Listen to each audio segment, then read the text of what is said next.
And when we leave, if we die, or even if we just have an out of body experience, we are often drawn to holothocenes that are have affinity with ours, and so yeah, that's where we end up. That many people in the extra physical dimension kind of have. They're kind of stuck in a certain loop. Oh no, I didn't want to die. Oh no, I want to go back to my wife or whatever. Oh, and then they just keep going over that same thing again, and they're just kind of stuck in a certain framework. They don't want to move on. Whatever. There's many different varieties, but there's I guess we understand that there are many non-physical people who don't have the greatest holothosene, right? The energies they're emitting aren't so good, and they're all around us. And they actually impact, even whether we're aware of them or not, they impact our energies here. There's this interplay, right? The dimensions aren't separated from each other entirely.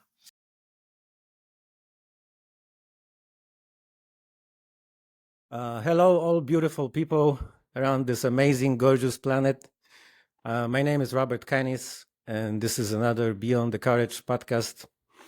Last week, we had a really amazing guest on the podcast, Luke Di Sessa, who is working in Australia and Adelaide with male energy and creating beautiful male circles. I highly recommend this podcast. Luke is really superbly beautiful human being, and I'm very, very grateful for it. Was an honor to talk to him. Next week, we will have on the podcast Julian Palmer, the creator of Changa. We are also very excited about this guest. And today we have another amazing guest from Australia, Kim McCall. How you doing, Kim? Hey, Robert, very good. I'm also very honored. Thank you for accepting our invitation. Would you be so kind and introduce yourself to our viewers and listeners? Yeah, of course. Well, interestingly enough, I'm also in Adelaide, Australia. Who knew that there's so much going on in Adelaide? Originally, I'm from Germany, so I grew up in Europe. I'm an anthropologist. I studied anthropology in the UK, and since coming to Australia in 2000, I've been working with Aboriginal communities in the field of Aboriginal land rights primarily and cultural heritage. And I guess the reason I'm on here is my passion for almost the last 30 years now has been the exploration of consciousness. And for most of that time, through a particular framework that started from Brazil called conscienciology, or the study of consciousness, in a multidimensional, holistic, integral way. Yeah. All right. And today we'll be talking a lot about multidimensional consciousness. Would you be so kind and elaborate on this subject? Yeah, so the idea of multidimensionality is basically that life is energetic. So in the approach of conscienciology, we're essentially looking at life as consisting of two elements, consciousness and energies. And consciousness is what we all are at our core, but it's also incredibly elusive. And it's kind of this mystery of what exactly is consciousness. It's hard, you can't really locate it as such. But what we can locate is energy.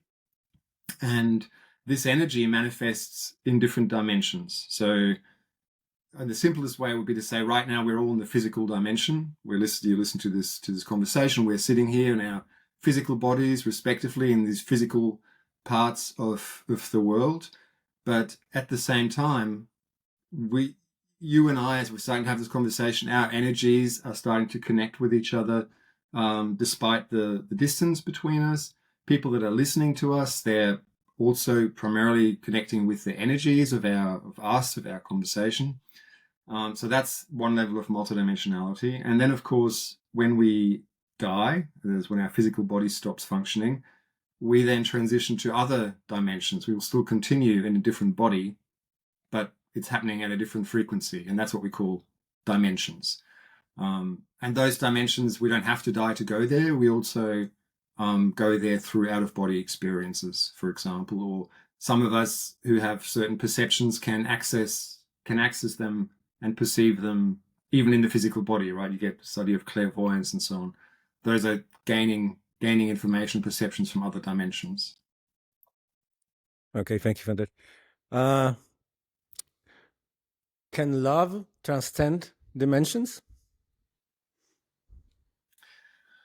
Love is it's interesting. I've had from every now and then I've run groups in Adelaide, and I remember one really lovely session. It was just 4 or 5 of us, and we talked about love and what is love, and everybody had a different angle on it, right? I think we sort of in some ways a very subjective experience, but if we as a force that connects us to other people, I guess that's how I'm interpreting what you're saying now, right? This bond that we feel with another person.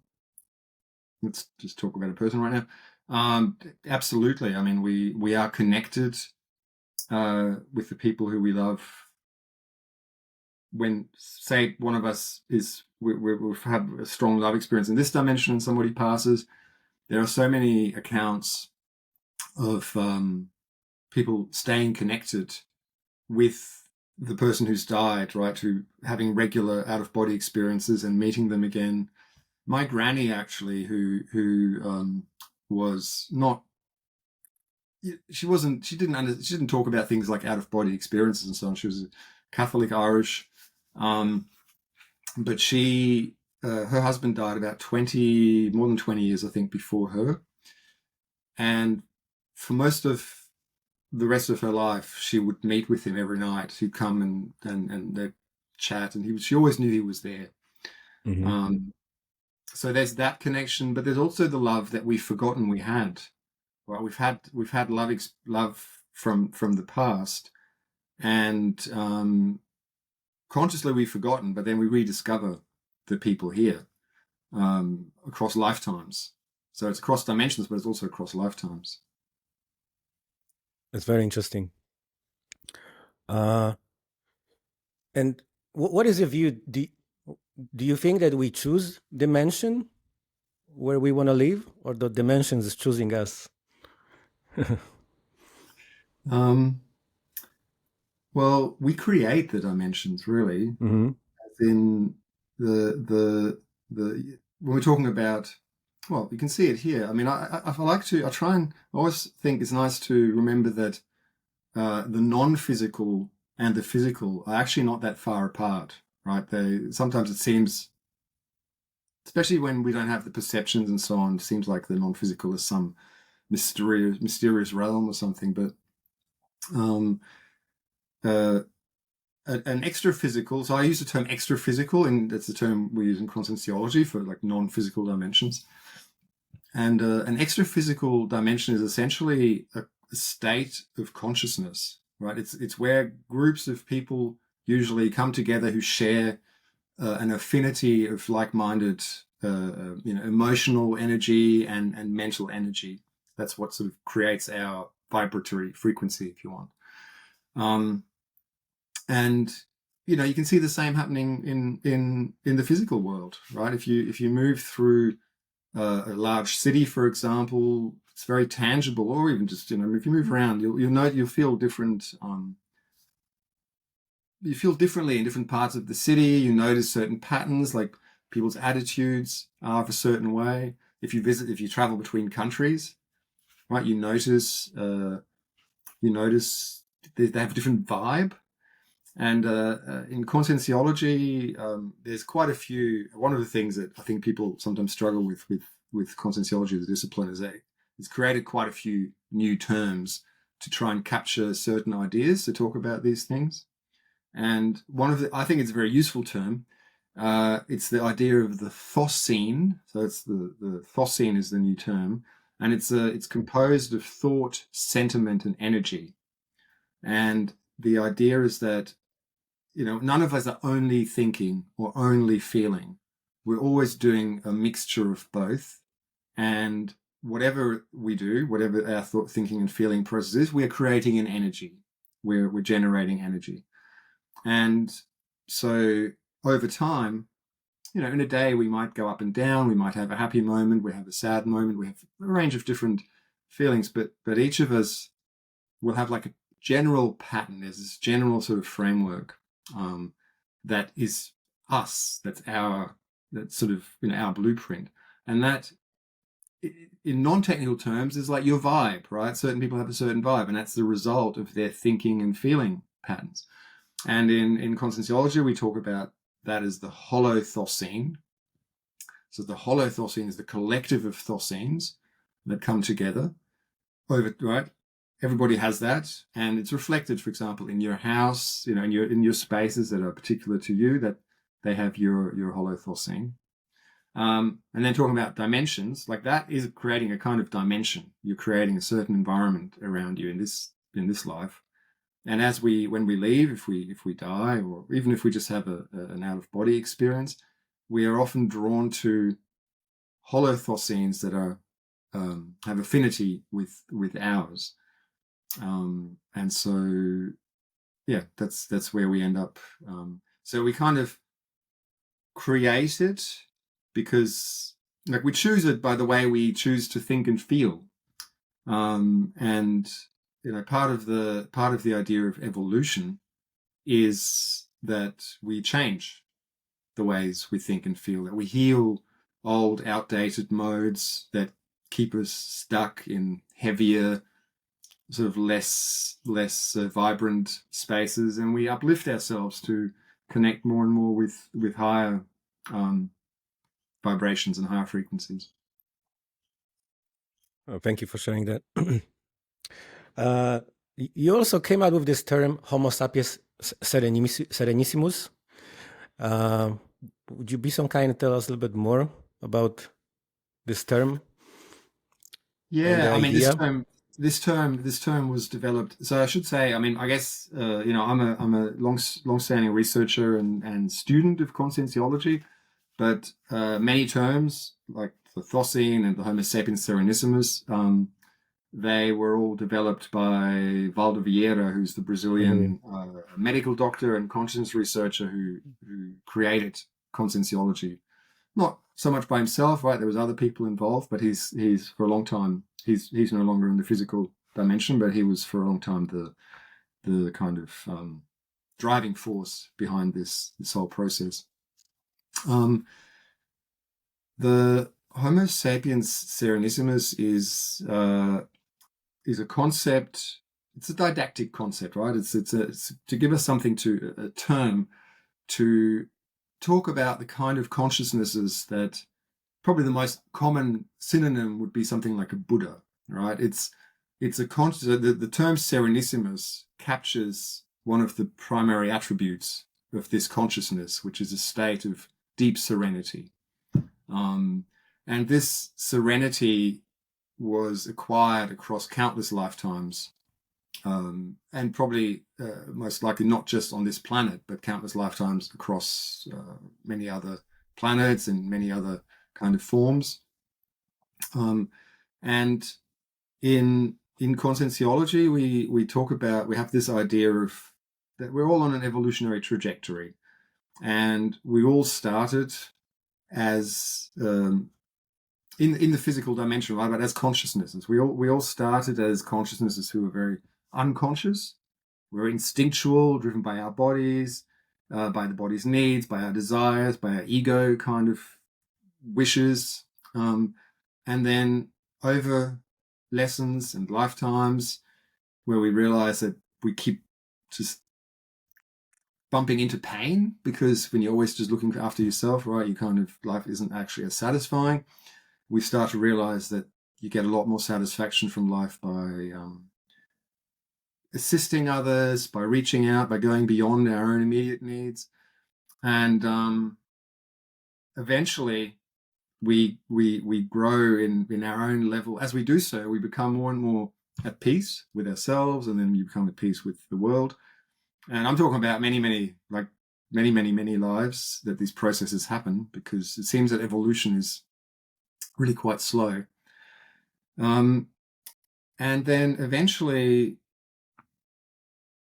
the goal is to have this status, achieve this state of being that's been labeled Homo sapiens serenissimus. And so at that state of being, we are fully aware of ourselves multidimensionally, so fully aware of ourselves across all dimensions where we're functioning, where we're operating, and the life is 100% dedicated to the assistance of beings around us. We've addressed all our own ego karma and group karma and things that have, we require to deal with from all our past.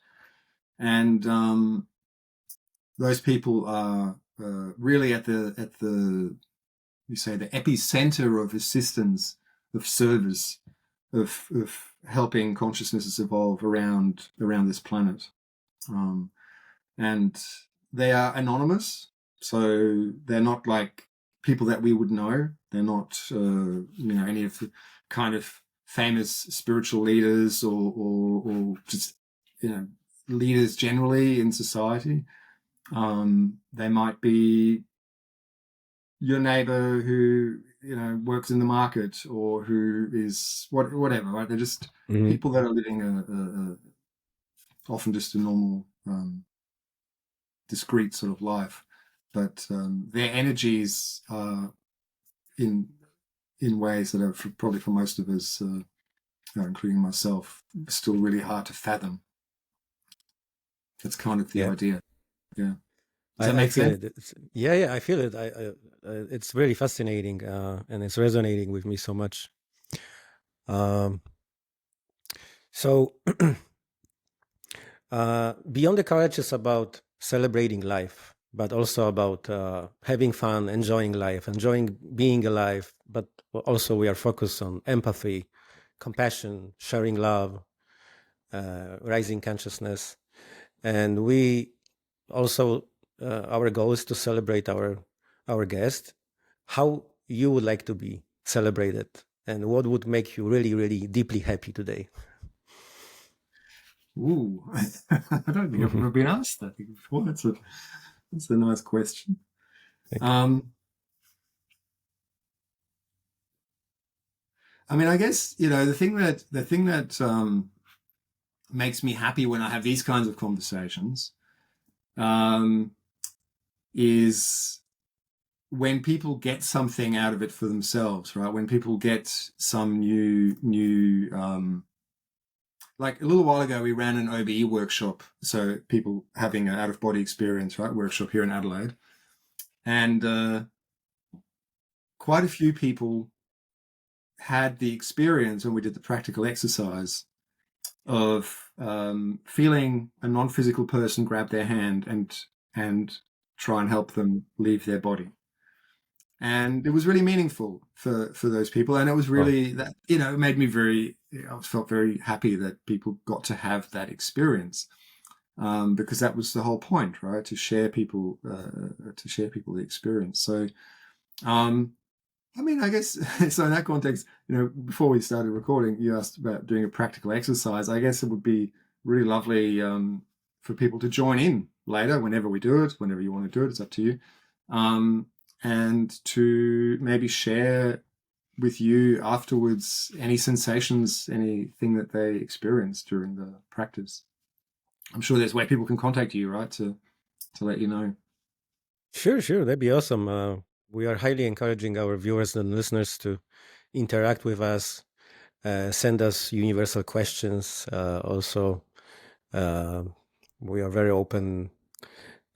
Which guest you would like to see next on our creation, and so helping others, right? That's what's making you happy. Sharing your knowledge, sharing your experiences. Yeah, that's it too. That gives me a lot of satisfaction. Yeah. Okay, and that extra physical helper, you there's this term, this concept, penta, right? Yeah. Can you tell us a little bit more about this concept? Yeah. Yeah, so Penta is another neologism. It's an Hmm. acronym. It stands for personal energetic task. And I guess you have to step back a little bit and just in terms of the framework of assistance, um, that conscientiology is really all about assistance in different ways. And there are these different ways in which one can support each other, right? Like the most straightforward way is somebody struggling with food, you give them food, right? Or you support somebody with financially or materially in some way. People need clothes or all those basic needs, right? You've got the that's a way of assistance. Um, in this line that we're in, it's mainly about information to help people understand their multidimensional nature, to normalize. Right, a lot of people, including myself, when I first started opening up to multidimensionality, I really freaked out. I didn't know what to make of it. It was quite overwhelming and confusing. So to get clear information was a changed, helped a lot, right? So that's what a lot of the classes and courses are about. But then there's this other dimension to assistance, which is energetic. Um, and especially in our understanding, there are many consciousnesses around the world that are non-physical, that are not very well, or that are kind of stuck. They're stuck in certain mental energies, right? If you remember the Holothosene, um, I don't know if you've ever had the experience of being really drunk and being on like a single thought where you're just like, oh, you're talking to a drunk person, they just keep saying the same thing over and over again, right? Like that is a state of consciousness that many people in the extra physical dimension kind of have. They're kind of stuck in a certain loop. Oh no, I didn't want to die. Oh no, I want to go back to my wife or whatever. Oh, and then they just keep going over that same thing again. They're just kind of stuck in a certain framework. Um, they don't want to move on. Whatever. There's many different varieties, but there's I guess we understand that there are many non-physical people who don't have the greatest holothosene, right? The energies they're emitting aren't so good, and they're all around us, and they actually impact, even whether we're aware of them or not. They impact our energies here. There's this interplay, right? The dimensions aren't separated from each other entirely. Um, and so we have this focus on energetic assistance, and you can do it in many different ways. But one of them, and I guess probably the one that's most emphasized, is this idea of penta, so the personal energetic task. And that is where every day you dedicate an hour, you kind of pick a slot in the day that works for you, and you dedicate an hour to allowing to you exteriorize energy, but especially you're allowing your energetic body to be working, you're working together with non-physical helpers who channel energy through you from their subtle dimensions, but they know the kind of healing energy, like really loving, I guess it would be a good way to describe it, really loving, caring energy, but energy that also is attuned to whatever needs there are. And they also bring many of these extra physical consciousnesses who are dead, right? Who are stuck.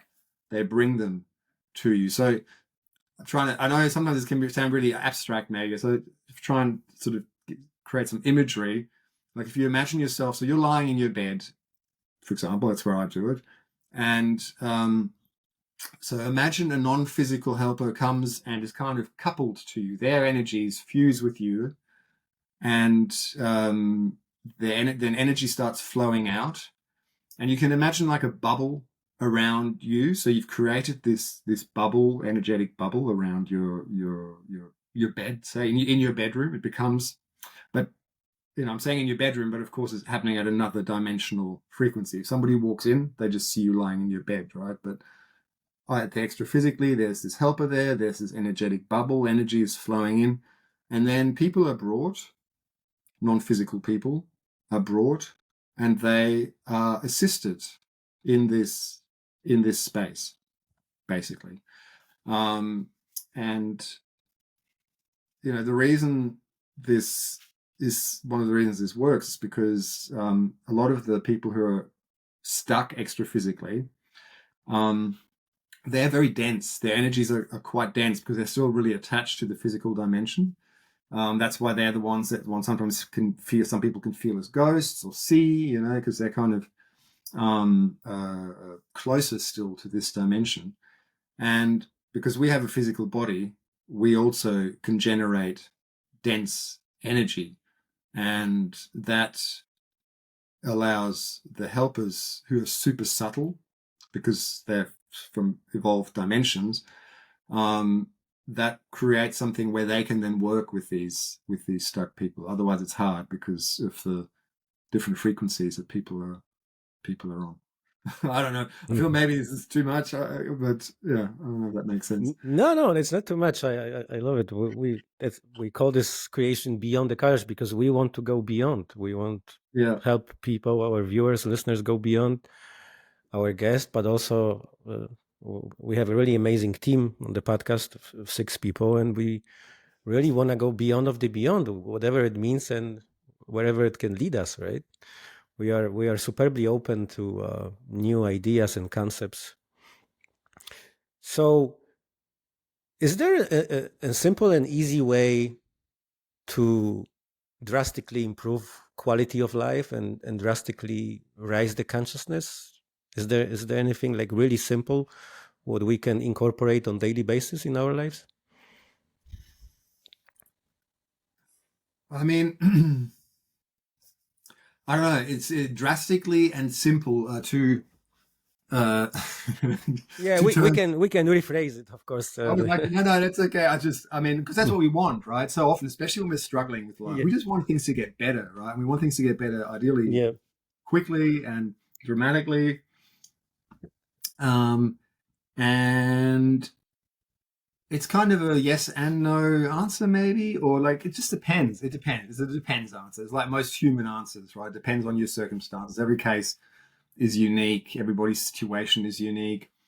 I think the worse we're off, like the more stuck we are, or the worse we're off, the more drastic the change can be, right? Because you go from being completely so for example, in my case, I went from having no sense of multidimensionality through a very short meditation retreat where everything opened up to me, or not everything opened up. I started perceiving a lot of things I hadn't perceived before. And that was kind of like that, right? It was because I went from zero to something more, something different. And as you kind of get better in yourself, like as you become more balanced and more aligned and more perceptive and more self-aware and all those things, there's always another level to go to, but it becomes much more subtle. It becomes more, and it's slow. I think so. My sense is that our evolution really is actually quite slow, but sometimes you have these bursts where you go from one state to another. And that doesn't necessarily seem like it drastically improves your life, right? Because when I first went from I didn't know anything about multidimensionality to damn, I'm perceiving things that I didn't, weren't sure were there or didn't even think about before. I spent quite a lot of time freaked out, and I spent quite a lot of time going, "Why is this? I want to go back to the ignorance, right? The ignorance of bliss, the ignorance of bliss type thing." But in the long run, I'm incredibly glad that I had that opportunity. But change can be scary, beyond the courage, right? I think change is often scary, and just embracing change itself is a fundamental attitude that I think can drastically improve our lives. Just by saying, yes, I want to change, I want to grow. So that's a fundamental thing, developing that attitude in ourselves.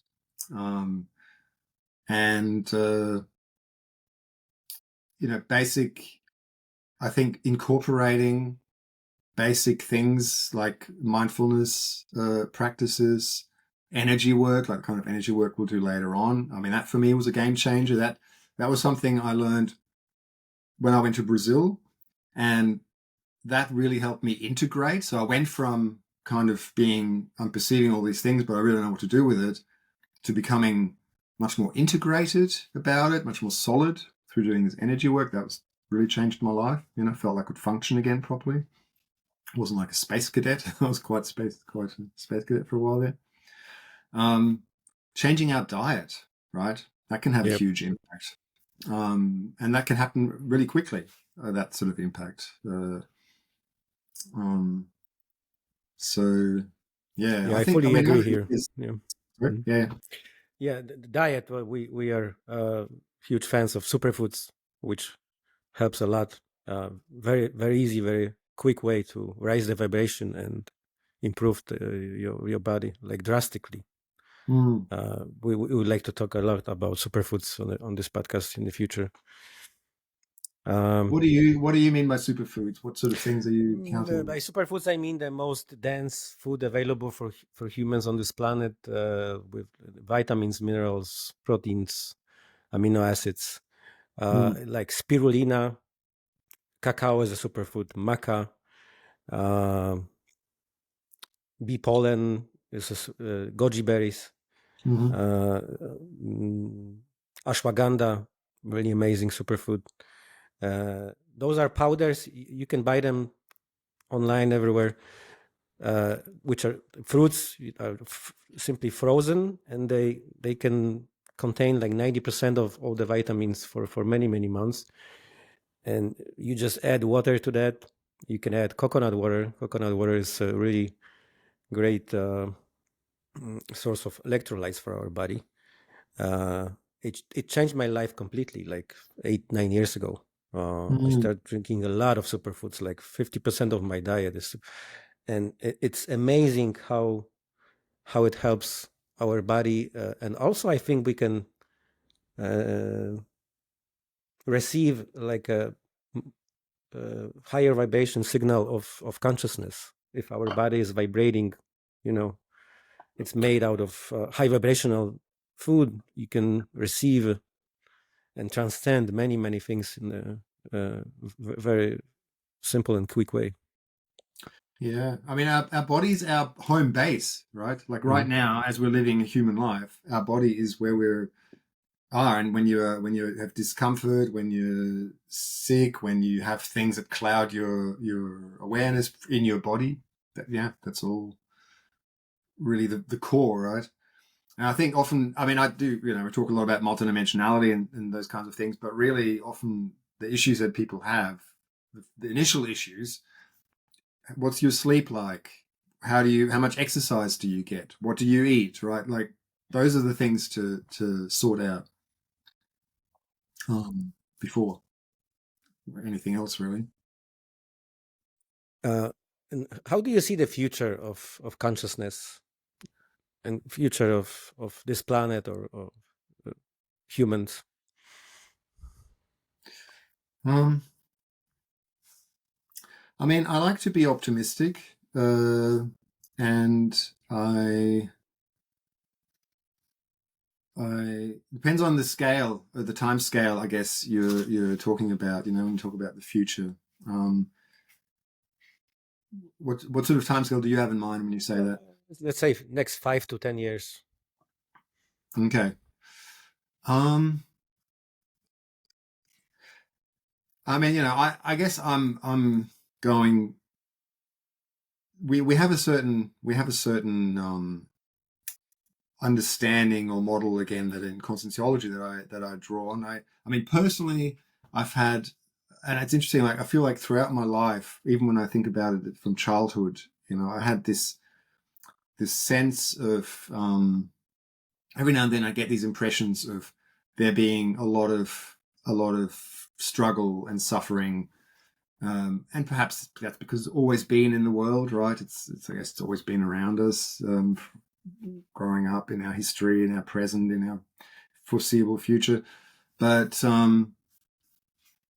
in conscienciology, there is this model, this understanding of para reurbanization, and that makes to me, that makes a lot of sense with what's happening and provides an interesting reference point. And so that model is essentially saying that that hypothesis is basically saying that around the world, as I was saying before, there are many dimensions. And in many of those dimensions, there are consciousnesses who are not very well. They've been stuck in, let's say not very well, like maybe they've just been stuck in really outmoded states of consciousness, right? Their last life was 1,000 years ago in some kind of society, very hierarchical society, maybe with some sort of fundamentalist religious principles, and they had that and they were fully immersed in it, and they've gone to the other side and they're continuing in that state of consciousness, and they haven't moved, they haven't changed, they haven't evolved, right? They haven't grown. Or there are just people that are stuck in all varieties. That was kind of an extreme case, but there are many different states where people are stuck from a long time. And the idea of paraurbanization is that this is a process that happened. It started essentially sort of after the Second World War, around that era, extra-physically, multidimensionally. And it is a process aiming to improve the non-physical atmosphere or environment around the planet for the long-term prospect that will gradually then change the overall energies and holothosene of this planet, and it'll allow growth and it'll allow other more evolved consciousnesses to come here, because right now for a lot of them it would be very challenging because of everything that's, where we are at sort of as an average, as a human race, human species, group of consciousnesses, really, as a group of consciousness that are here. And so this part of this process of paraurbanization has been a kind of an enforced rebirth of a lot of these consciousnesses. We call them reurbanized consciousnesses, right? People that were essentially forced to be reborn, to come to this life. And they're not very conscious beings right now. And so their state of mind, their state of consciousness is dominating a lot of what we're seeing in the world right now. And I think, that makes, like, we could talk about the role of social media and things about creating polarization, and that's no doubt practical manifestation. But the kind of intense,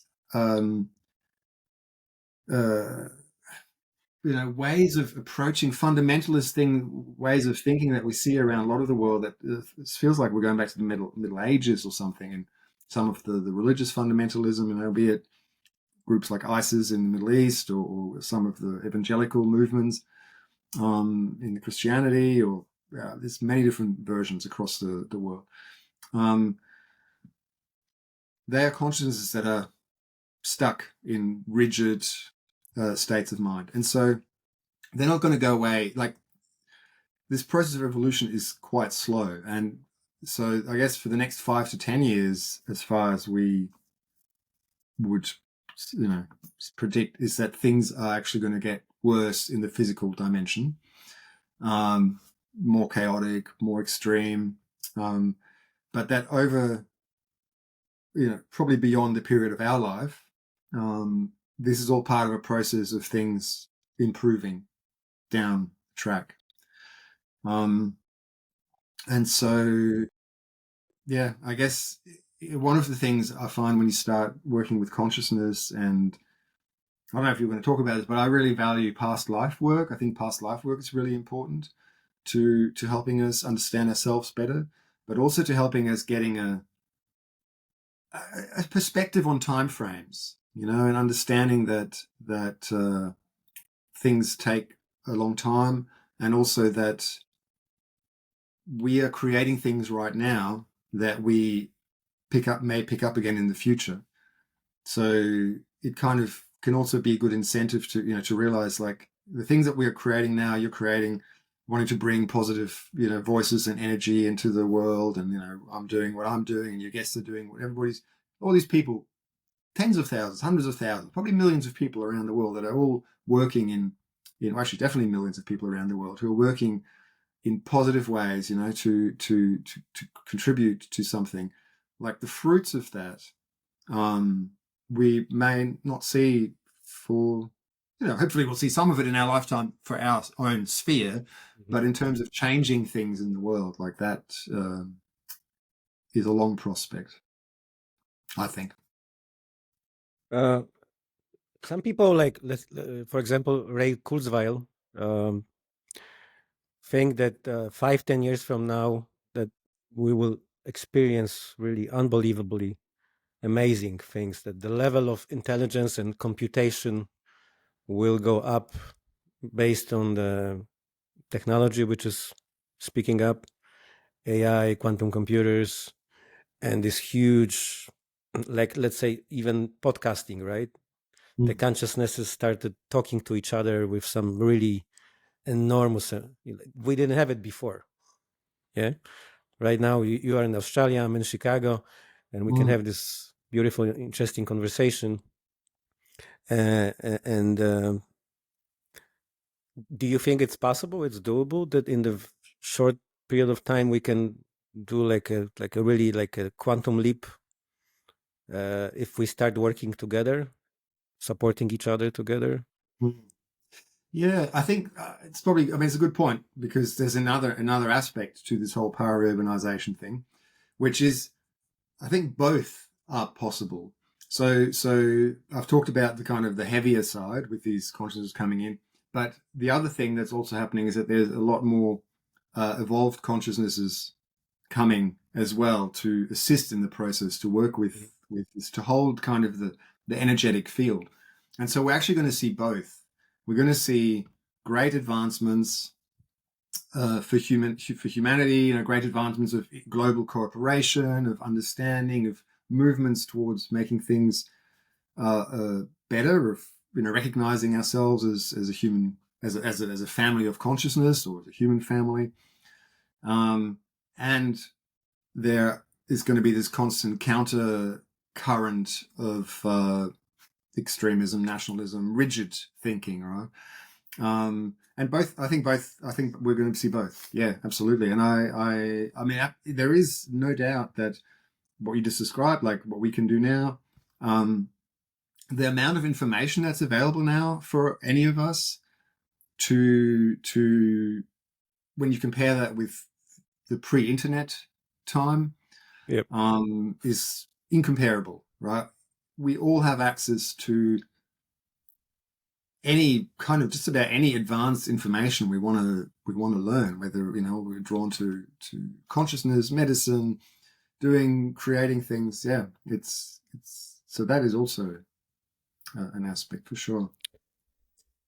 Do you think that those counter movements are the tools for evolution? That's how the consciousness is rising,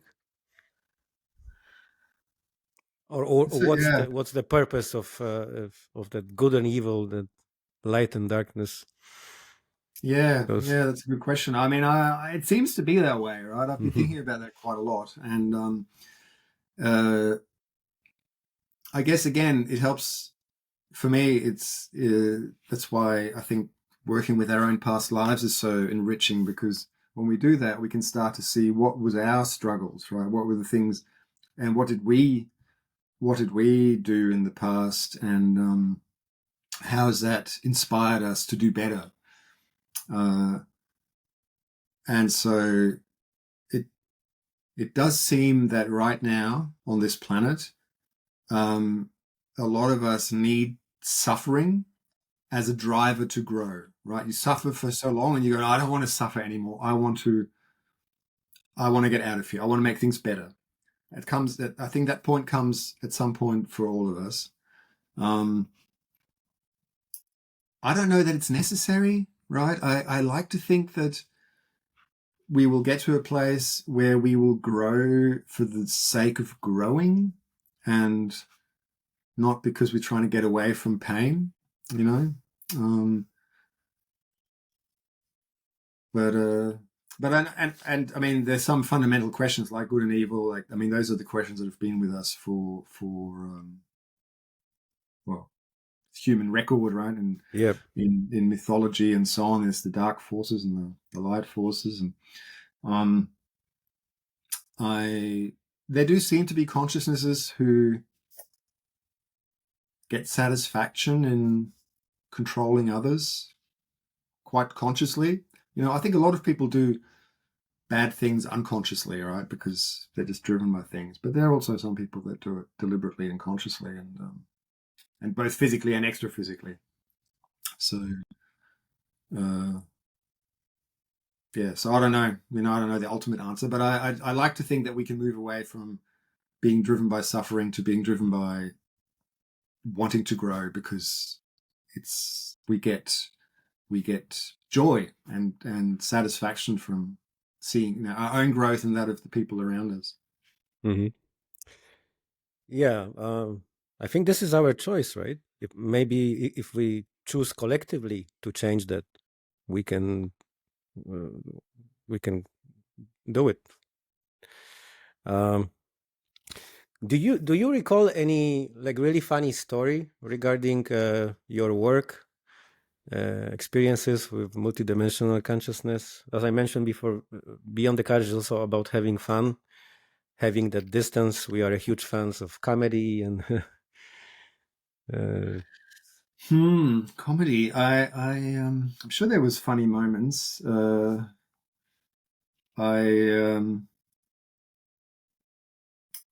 I don't know if these are. I know. I like the extra physical helpers usually have pretty good sense of humor. yeah, I was about to ask that. Do they have a really good sense of Yeah, humor? yeah, yeah. They do. Because if they are really advanced, that they should have we think that life is a joke, right? Life is a huge practical joke with full respect for everyone and everything, Yeah, right? yeah, yeah, yeah. Yeah, I mean, it's certainly. I think they quite often. But can I think of an example? There's many. I know there's been many situations where I'm caught up in my own sense of something being really important and heavy, and then it's often just through a thought, right? Or I'll see something that has a completely different energy, and I know it's from the helpers, and it just highlights the absurdity of my stuckness. It just puts everything into perspective. Oh yeah, that's right. I'm just you know taken over here with being caught up. Um, but yeah, I don't know. I don't know that I have very good recollections. A bit like people ask me to Yeah. tell a joke. Like, oh, I knew a good joke once. That's my brain doesn't get me wired like that. I mean, we had some quite memorable instances of when we do group energy work. Of power boards going, fire alarms going off. They're not really funny, but they're always nice moments because it's like it just reiterates to you. So, okay, we're creating something here just by sitting here and focusing on energy. We're creating something that's so tangible. Um, but yeah, no, I'm afraid it's hard to it's hard to or to have don't have anything at the ready. That's fine. Uh, Kim, do you think that we can create a new emotion? And if so, how to do this? A completely new emotion, new What feeling. do you mean? What do you mean by a new emotion? Well, we know a lot of emotions like happiness, sadness. Uh, is there any chance, any way to help life evolution come out with completely new emotion and name it somehow? Ooh, that's a good question. I don't know. I would say, well, I don't know about a new emotion, but I think there are, like, I like to think of our growth within a life and across lifetimes is kind of as a spiral. It's not like just going up, but we're spiraling around, and we keep coming around to similar patterns, but we experience it in a different way. We experience it at let's say a more evolved or a more uh, um, conscious way. And so, in that context, I guess it's like there's if you look at something like, I don't know if are you familiar with nonviolent communication? Yeah. I was about to ask you the question about that. Yeah, very Yeah. familiar with that. And so, they've got like this great list of all the different emotions and so on, and it's super helpful for us to actually start naming our emotions. Well, a lot of us, and I know myself, and for a long time, I really struggled to name what am I actually feeling here. What is this emotion, right? And to Mm. get a vocabulary around that, to a richer vocabulary, become more nuanced, is super helpful. And I'm sure that somebody will do some exploration and research, and they will. In fact, I'm sure there are words for emotions that I don't even know that exist. Right? I'm sure. I'm just thinking about getting in mind some memes of people like the feeling you get when you see your first coat of snow in the morning, right after you wake up and you open your window and it's snowed overnight. I'm sure as Polish, you have that. You remember that experience, right? There's a Yeah. magicalness. There's something about it, and I'm pretty sure there's a language where there's a word for that particular for that particular feeling, right? Mhm. But I I guess what I was going to say is that we go from as we spiral up in our growth, we'll go from moments of incredible where emotions are so strong and overpowering and like taking over ourselves to us being able to hold them and feel them and honor them, but at the same time be able to hold something else in our mind as well and in our presence. And so that's probably something where it would be nice to develop some new words for the grief in one state and maybe grief in another state where we're kind of experiencing the same, but it's very different how we're experiencing it within ourselves. Mhm. And then I guess the other thing is the language of cosmic consciousness. So when you have these cosmic consciousness experiences where people perceive themselves just connected to like this, you lose a sense of ego identity and you're just fully present to the awareness of your connectedness with everything, with creation, and then there's a scale of that, right? How, the way people experience that, but often people experience it with drugs. I'm sure your DMT fellow you're talking with will be very. I'm guessing that I've never taken DMT, but I'm guessing that would create those kinds of states. And you can have them through meditation. You can have them in a range of different ways, breath work, whatever. But that there would probably be like poets write about this, right? Poets try to capture um, these kinds of states often, and I feel there's definitely scope to still explore some new emotional terms there, create some new emotional terms to capture those states. Yeah, I was about to ask you if you have some experiences with psychedelics, especially DMT. A lot of people are reporting that it's only 10 minutes long if we talk about NNDMT. Mm. And this is a great tool to travel through dimensions. Mm. Some people even think that DMT is a universal. It's like a chat room, like a technology to travel Yeah, yeah, yeah. interstellar between dimensions. A lot of people who smoke DMT they are reporting that they were during the 10 minutes they lived another life. Let's say they have a family, kids.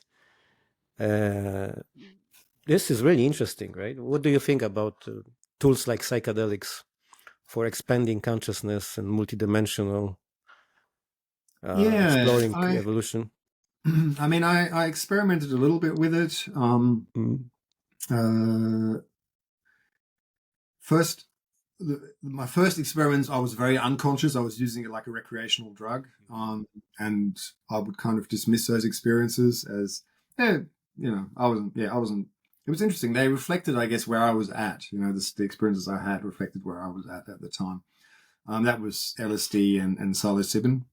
Or was it psilocybin? I never know which way around the vowel goes. You can call it both ways, probably. Yeah. Um, and then once I had, I guess, started exploring consciousness through meditation and other practices, I had a few more experiences with mushrooms and also with peyote. And I would say, so based on those experiences and based on experiences I had without any kind of substance through energy work, meditation, breath work, those kinds of things, you're entering, they're all portals to other dimensions, to multidimensionality, to the extra physical. And in fact, in conscientiology, we call those drugs projectogenic, as in they help you have projections of consciousness. So, which is basically where your non-physical body separates from the physical body. I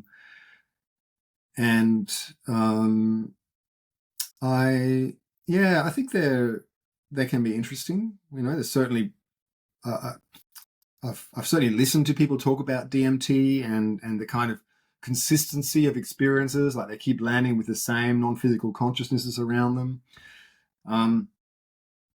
I have some reservations about making it our primary practice because I guess, and I'm basing this, it was my one of my early teachers made this point, and I thought she had, like, it makes a lot of sense to me. It feels like that is correct to me. And that is that so her point was that our consciousness and our energetic system, more to the point in this case, is kind of like a rubber band. And when you take drugs regularly, you ultimately wear it out and you lose the capacity to reach those states of consciousness without those drugs. But that we actually all have that capacity, right, to use them. So I guess for myself, I mean, I think that it's a perfectly valid and way to have some experiments, but I certainly wouldn't. When I hear people, like I've known people that have done hundreds of ayahuasca journeys or of well, I'm actually not sure what else, maybe DMT, and yeah, that wouldn't be my thing. But I think we enter, it's extra physical dimensions all around us, and we have different ways of accessing them, and those drugs are one of those. Yep. Mm-hmm. And it seems that a lot of people that take them, there's some really lovely, like, it seems to help people often connect with the sense of connectedness and love and desire to assist others, right? And I think that's kind of is for me the key measure, really. Often is whether things are positive or not, is where do people end up when they do them. Have you heard about ibogaine? Yeah. That's a very powerful. It's not psychedelic. It's more like a dissociant. Have you tried it? It's actually calling me very heavy for the past couple of months, like superbly heavy. And I'm going to do this. It gives you a chance to completely reset your nervous system and drastically improve. It mostly affects your body. Yeah. And a lot of people nowadays, some people have really that their mind is in a very good shape, but the body is in a really bad shape based of many things, like, for example, very rough childhood, right? Would you be open and talk a little bit about your childhood, how your childhood affected your journey through life? Or if it's too intimate question, of course, then no, I'm quite happy to talk about those things. But just briefly on iboga, I went through a phase of really wanting to try it. I think when I first learned about it, and I learned about it through Bruce Parry. Do you remember Bruce Parry, who did this series on tribes? It was called. It was like a no. He was I listened to the really. I can share it with you. Superbly interesting podcast by Martin Ball. He was a guest on our podcast a couple of weeks ago with Spencer Barton, who's got a Iboga church, which is completely legal in States in Portland area. a lot of Okay. people right now they are bypassing law by opening like a church for plant medicine. That seems to work very well in America. Yeah. Yeah. Um, But you were talking. I'm sorry. oh, well, no, I mean, just I felt very drawn to it, and especially at that time, similar what you were saying. Mm. He described how it gave him kind of like a past. I don't know if you know this, when people have a near death experience, they often get like a life review, and they see all the Yep. moments of actions they took and how it impacted others and that kind of thing. And he was getting that from the iboga, and he described how he could see how all his actions rippled through and connected him with other people and so on. And it sounded very profound and like a very great reset in a way, like to really come out of it. And so, yeah, but I And don't then know. what within you caused that you didn't uh, decide to do this? What was the main factor? I think it was mainly life circumstance at the time. I Mhm. didn't know where to source it here in Australia. I wasn't seeing myself going to Africa and at the time, and yeah, it just didn't kind of line up. And right now, I don't feel the calling, to it. Um, it would have to be similar with ayahuasca. I see people talk about it, and I look at it, and I'm like, it would have to be everything would have to be right. The circumstance would have to be right. The community would have to be right. The meaning, would have to be right. But I guess I feel quite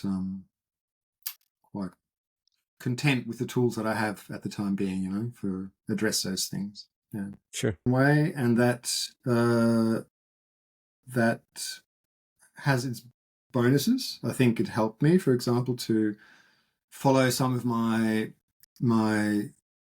this journey that called me, that made me travel, to Indonesia originally, and then later to Brazil and so on, in ways that I don't know, maybe some other people who are more connected in their family might have found difficult, perhaps.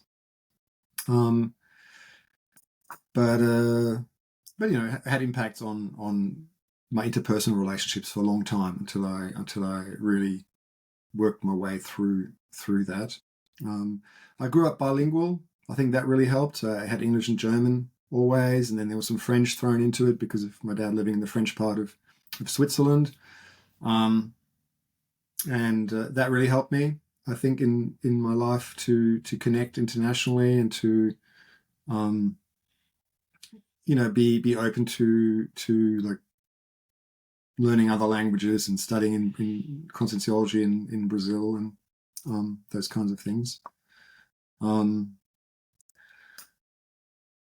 Yeah, I think and then it's interesting when you talk about life. I guess one of the things that for me has always been really important is not to have spirituality, let's say, and human life to be distinct. Even though we talk about multidimensionality, like it has this esoteric element, I guess, and dealing with non-physical consciousnesses and so on. But I'm also a parent. I mean, my parenting was heavily influenced by my own upbringing and my experience from my parents. And a lot of focus in my life has been around healing those psychological aspects, as well as becoming more conscious in multidimensionality ways. So I think it's all related. And I the way I see it is that we make choices before we are born, and we choose our families in more or less conscious ways to more or less degree, depending on our life task, what we call existential program, and our families will bring with them challenges and gifts that support us on that journey, right? Or that are important for us to resolve. And they also are people, they are consciousnesses with whom we have karmic bonds. Otherwise, we wouldn't be born into those connections, to those networks of consciousnesses. So, yeah. Yeah, this is very fascinating. Do you think that the life has purpose itself? there's two. You mean our individual life or life as it's Actually, we can refer to both? both. Yeah, exactly. Um, I mean, yeah, definitely. I think so. um, but I don't know that I necessarily, there's people that um, like it's like the big picture. I don't really, feel like I'm kind of speculating. It makes sense to me that physical life, was created as a way of consciousness to experience itself in a particular way, right? Like that idea that we've come here as humans now and in other shapes and forms before to experience what it's like to be distinct, separate from the collective of consciousness or the ultimate source of consciousness, and to grow and evolve, right? But why? The ultimate why, I don't know. Um, but then individually, each of our lives has the purpose of taking the next step in our own individual growth as an individual consciousness. And so in conscienciology, we talk about the existential program, right? The life plan, the thing we've set out for ourselves before we were born, in the non-physical dimension. And they can have a great variety of depending on like for some of us, the focus of a life is largely about acting out or resolving certain karmic connections that we have with other consciousnesses, and perhaps they're more instinctually driven.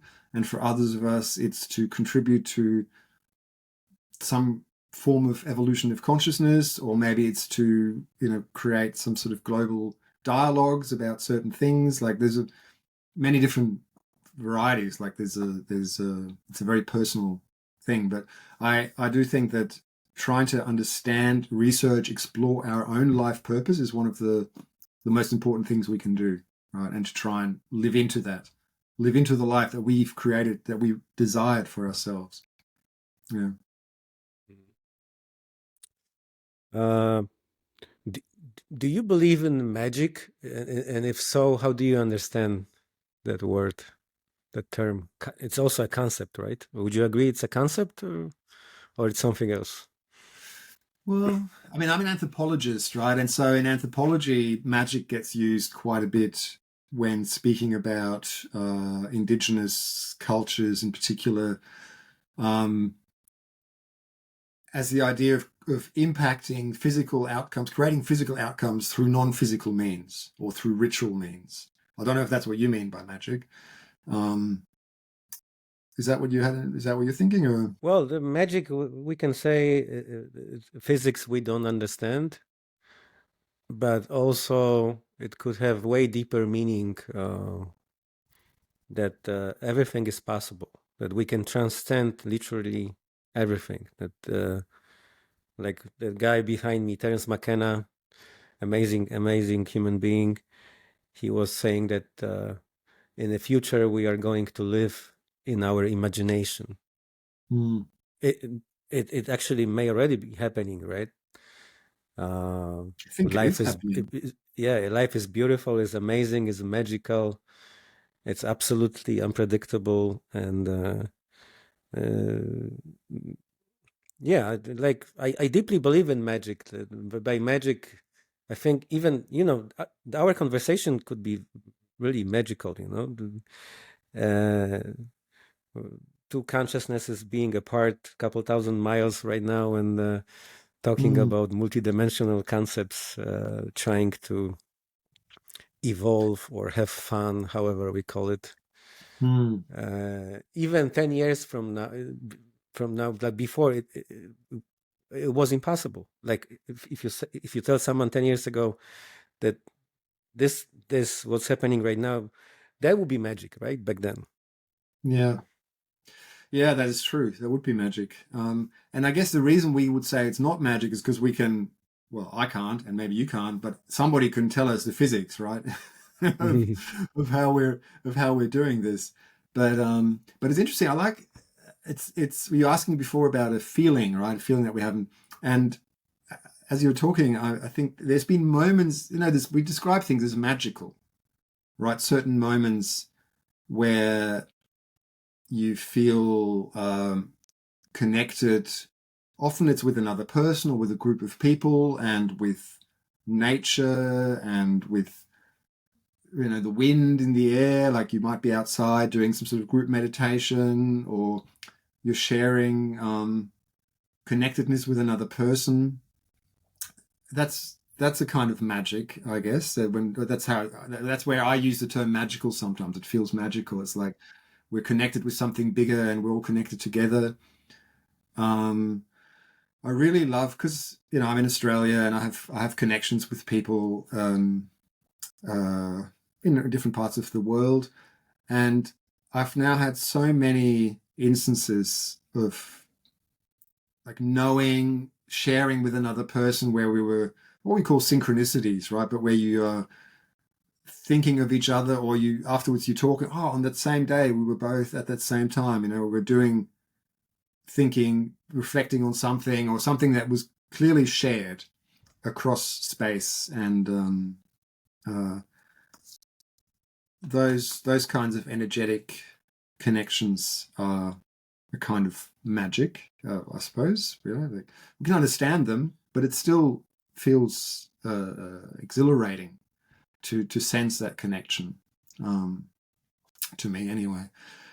And it's interesting, when what you said about Terence McKenna about living in our or creating our imagination, like extra physically, in the non-physical dimension, that is what life is like, right? People create things with their thoughts. They create the dimensions, they create their buildings, they create the environments with thought and energy. And we do that really in the intraphysical as well. It's just a big delay.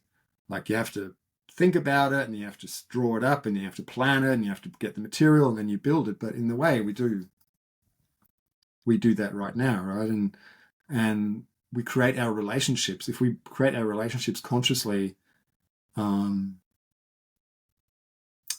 think that's a kind of magic, to bring consciousness to your interactions and to your connections, and to transform. I think probably some of the moments I'm most grateful for in my life is like transforming difficult relationships into loving and close relationships. And that's been done with intent and with consciousness. And, that's a kind of magic, right? Because you're shifting multiple layers of energy, you're shifting emotion, you're shifting way of thinking, and you're creating something new. Yeah, it's beautifully put. So you mentioned about relationships. So how do you think we can create those beautiful, magical, high quality relationships? I think it starts with us. Everything always starts with ourselves, and with resolving our own relationship wounds. I don't know. There might be people that grew up in situations where they didn't have any major relationship wounds, but I think it's pretty unlikely, or pretty rare, very rare. I think most of us will carry, abandonment, hurt, things from our childhood, going back to sort of the childhood experiences. And that's the first step, right? Is or that's a key step. I mean, I say it's been in the order, but the key step for us to address those. Otherwise, we repeat them, right? We repeat them with our kids. I certainly, when my kids were younger and I hadn't, clicked to certain things, I repeated a whole lot of patterns. I went, oh, this is just like something my parent would have done, that, were the things that I didn't appreciate as a kid. And here I am repeating them. So, yeah, that's an aspect. And again, I go back to past lives, right? So sometimes you can you think you've sorted out all your psychological wounds from this lifetime, and you realize there are still these patterns, and you don't really understand, what is this coming from? This doesn't make sense. This is not from influences I've had now, but actually we've brought them with us from the past. So yeah, I think commitment to the courage. Again, I really like that motto of your podcast. Having because it's scary, like confronting ourselves and our own wounds is scary. So having the courage and the intention to do that, and also relationships as skill. Like I think I know I do it. I know a lot of us we grow up thinking, well, relationships just kind of happen, right? When you're a kid, they just kind of happen. You meet people, you play with them, Mm-hmm. you get on with them, you don't get on with them.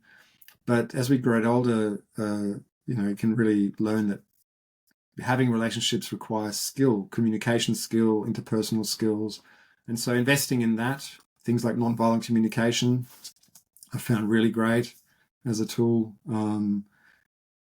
Certain body-centered psychotherapy work that both helps yourself, but is also gives you tools of communication that you can,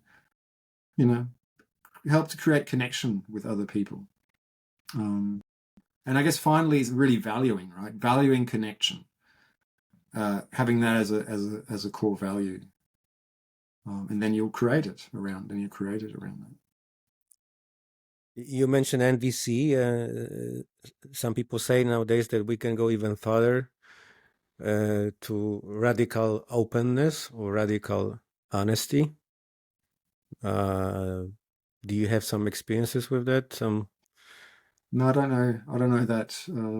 That's a method, I take it, or a model?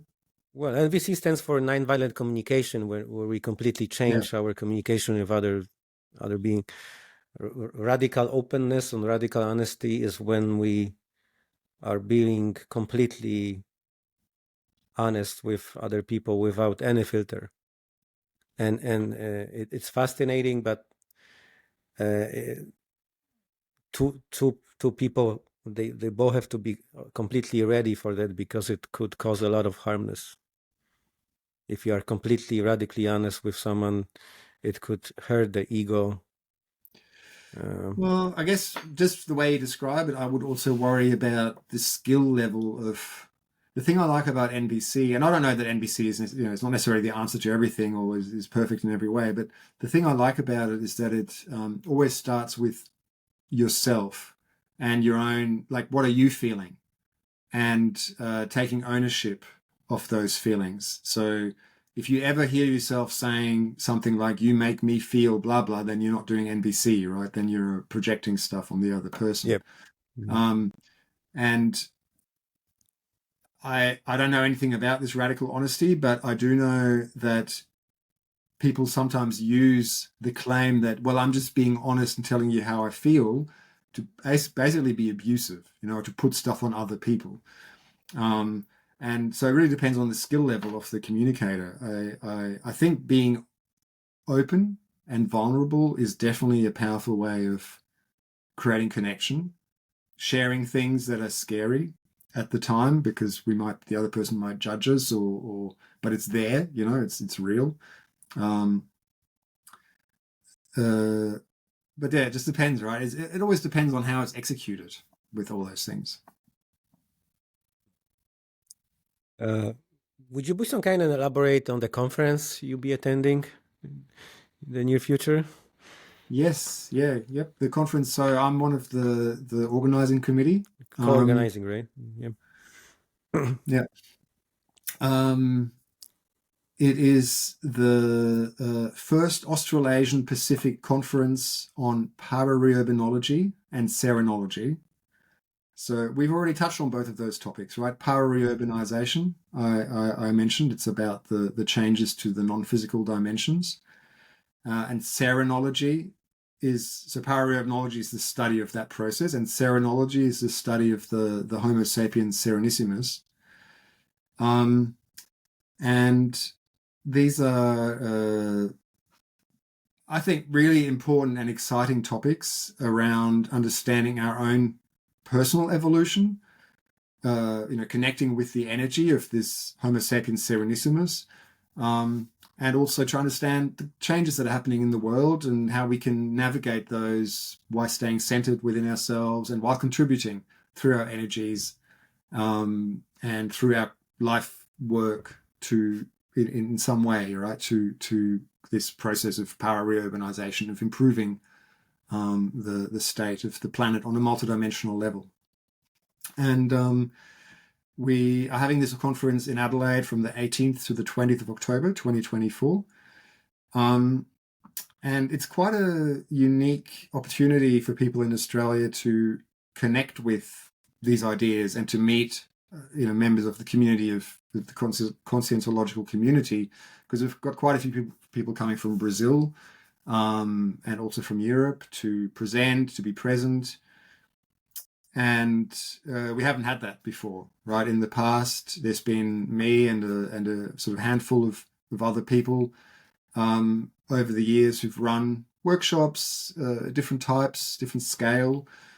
But to have this kind of group of people come together and to focus on these quite, I guess we'd say advanced, right, but serious and important topics in English, because there's so much going on in Portuguese and in Brazil, but to have this in English and here in Australia is great. I'm really excited about it.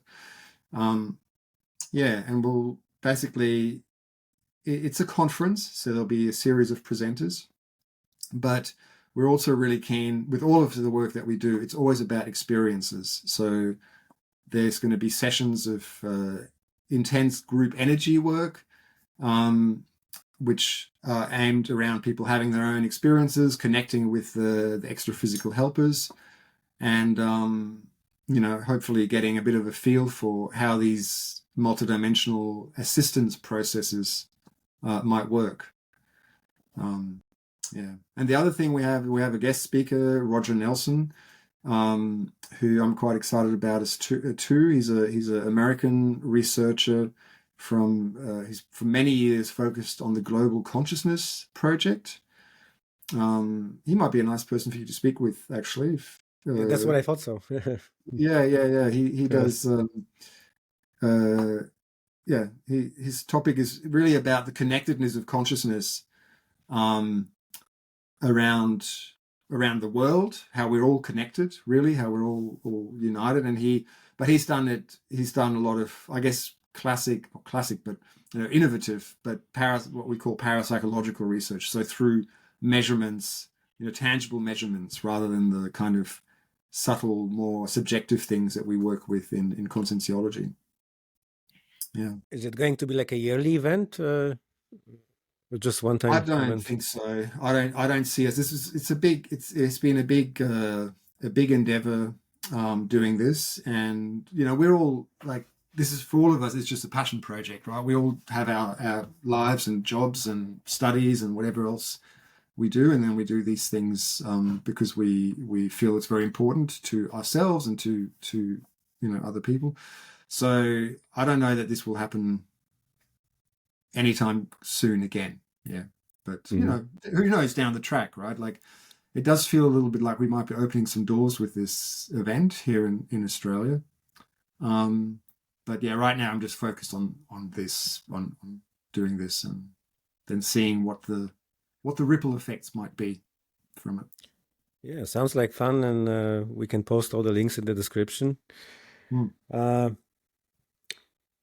Do you think that we could engineer a collective dream so vivid it could create like a new reality for humanity? Because you mentioned the collective word. Would it be possible if many people collectively try to create some kind of we can call it a dream, but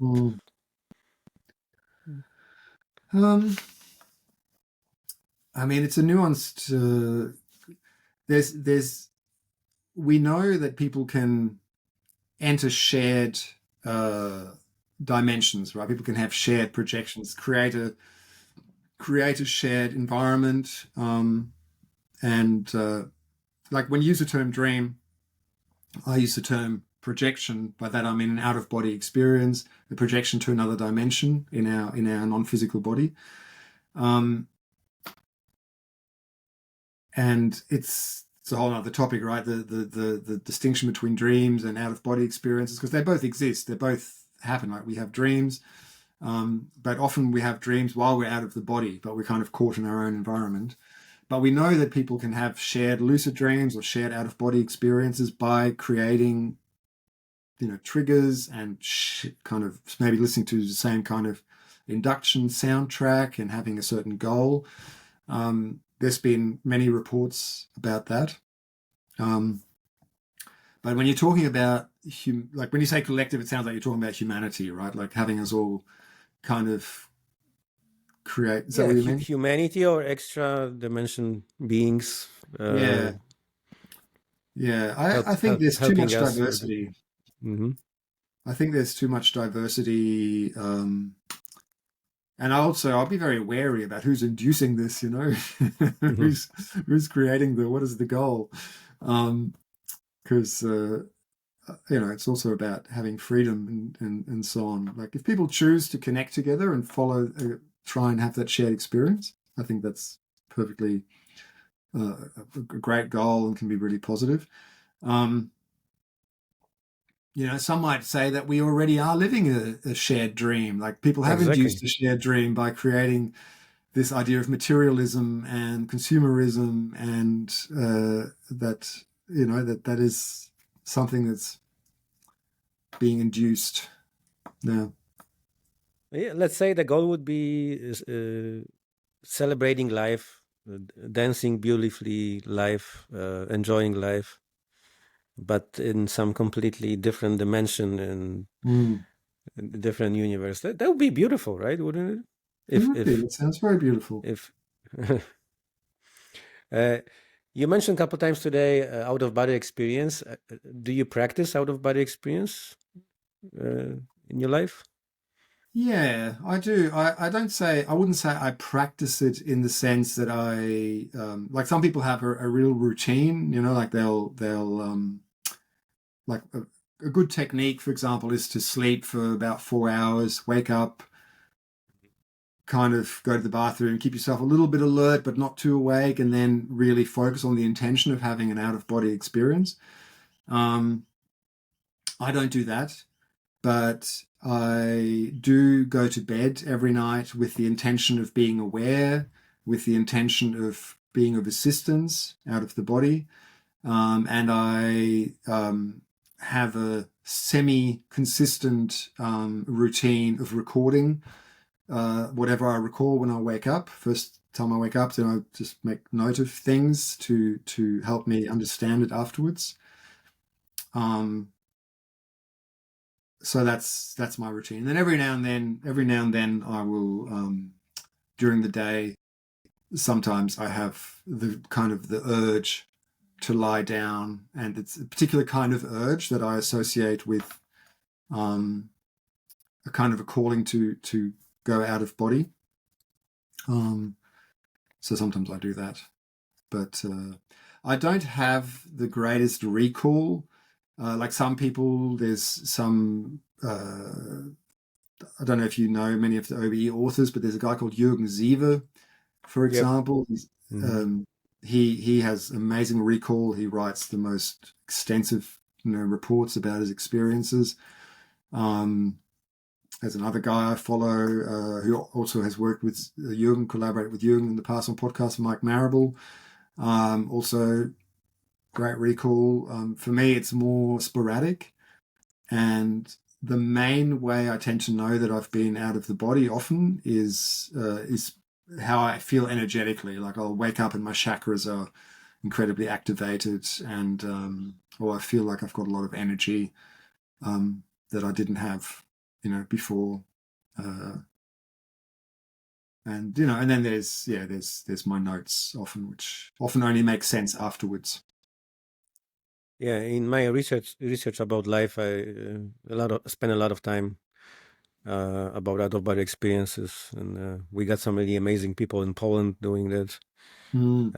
It's a really fascinating word, and I think Uh, Poland actually has quite a big culture, right, of parapsychism, and which I guess a lot of us aren't aware of because it's probably most of it not written in English or something. But every now and then I see names and I think there must be a lot going on over there. Um, yeah, there's a lot of things going over there. We also have another podcast which is dedicated for Poland. Uh, Poland has such a difficult history, you know. yeah. We had communism, then before world wars, and before then even Poland was taken apart for 123 years. But now Poland is doing really well. We are the fastest growing country in European Union, and there's so many people into spirituality and Mm. expanding consciousness, which is beautiful to see that. Yeah, I hope So to visit next year. I'll be spending some time in Europe, doing some research on the sort of eastern part of Germany, and I'd love to spend a bit of time in Poland. yeah, it's a beautiful country. I'm from Krakow. It's a very old, beautiful, magical city in the Hmm. south side of Poland. Uh, your life quite it's like quite a journey, right? I would like to ask you because you were born in Germany. Why? I'm not sure it's a good question. Why? But uh, you live in Australia right now. So what led to that you are living in Adelaide? Why did you choose this specific place for Well, kind of family. also beautiful magical place, right? For living. It is. It's a very lovely place. Mm. Not very well known. Many tourists skip Adelaide, for the big famous places like Sydney, Melbourne, the East Coast. But there's a lot. Yeah, it's a beautiful place to see a natural environment around here and so on. Um, my family, it's a kind of a family connection. So my dad's family emigrated from Ireland when he was a kid, and they ended up in Australia and in Adelaide. And then he ended up back in Europe, so he's still in Europe. But I had this family link to Adelaide, and so then I came. That's how I first came to Adelaide and visited my family, and then I met a woman here who I ended up marrying and having kids with, and that's what then provided the real reason to come and live here. Yeah. Such a beautiful story. Um, okay, would you be so kind and share with us that hands-on experience we mentioned before? Yes. Yeah, that would be lovely. Thank you. Um, so I don't know where people will be when they listen to this. I guess ideally, if you're driving or anything like that, if you listen to this as a podcast, then don't do this now. Wait until you've got some time where you can just sit down and focus. Um, and what we're going to do is we're going to work with the energy body, and I'm just going to talk you through the ways of moving our energy body. And this might seem like a abstract. If you haven't felt your subtle energies before, this might feel like a sort of an abstract idea. And so I would just encourage people who are listening to just, for the time being, just accept that you have this energy body. If you don't want to afterwards, let it go again. But if you want to engage with this exercise, just go, okay, I have this energy body. It's the same energy that people talk about as chi or ki, right, in the Asian traditions.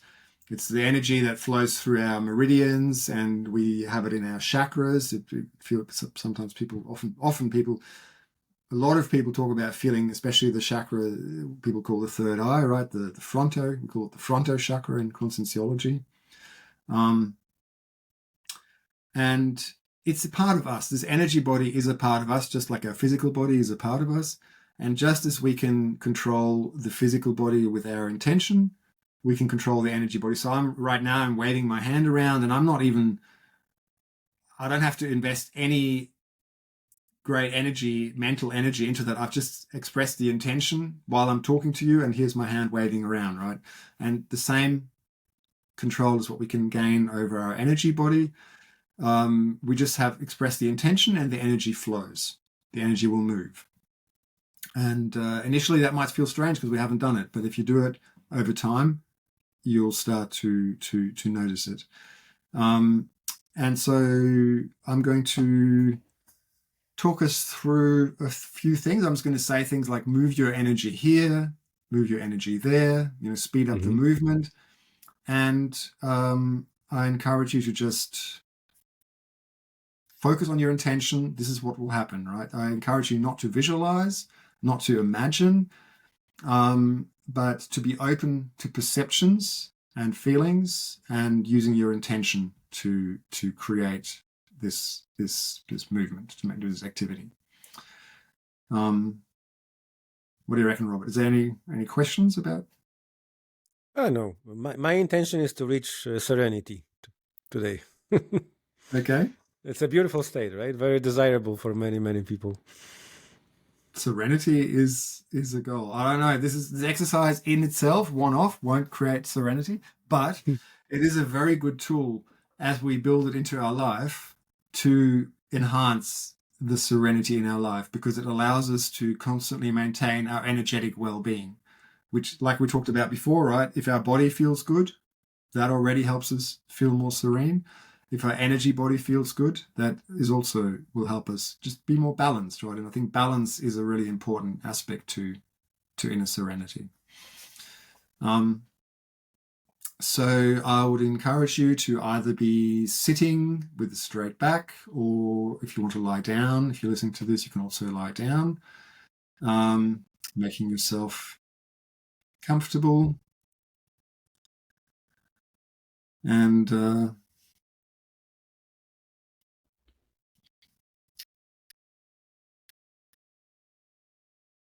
we'll start with just making ourselves aware of our physical body.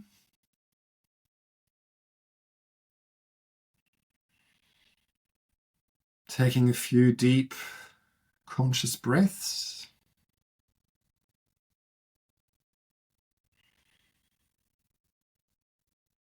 Feeling our physical body sitting or lying.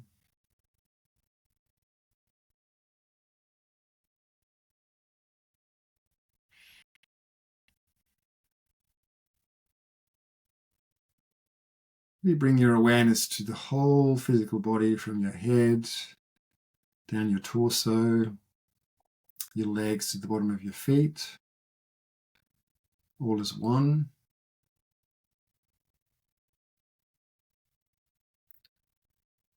And then expand your awareness just a little bit beyond the edge of your skin, and seek to connect with your energy body, which permeates your entire physical body and extends a centimeter or two beyond the edge of your skin.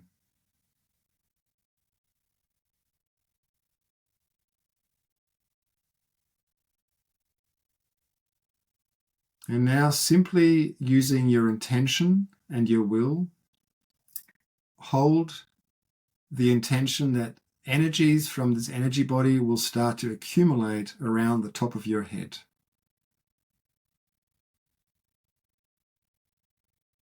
You're drawing your energy around the crown area of your head.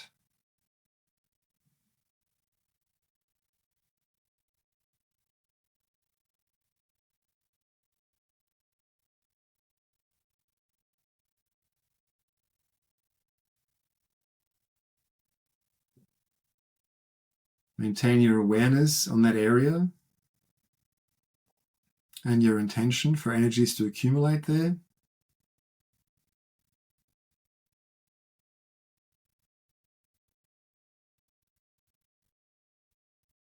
And now form the intention for this accumulation of energies to move down through your head, through your neck and torso,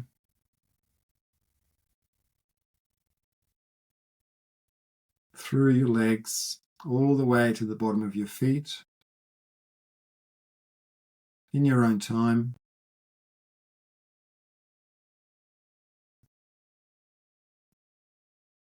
And whenever you get to the bottom of your feet, you then bring the energy back up.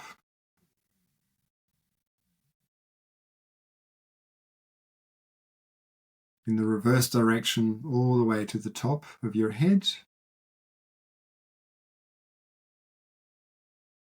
And in your own time, we just keep doing this from top to bottom and from bottom to top in a kind of a continuous cycle.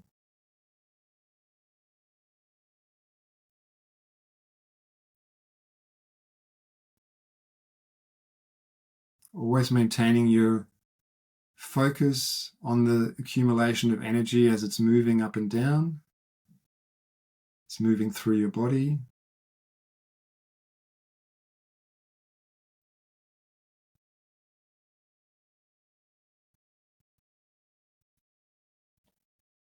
Registering any sensations. Might be sensations in your body. Might be more subtle sensations around your body.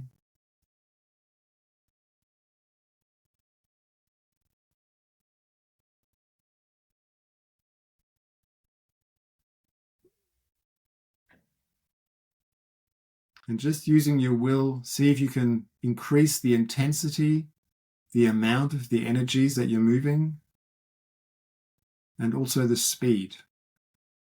Try to speed up this movement.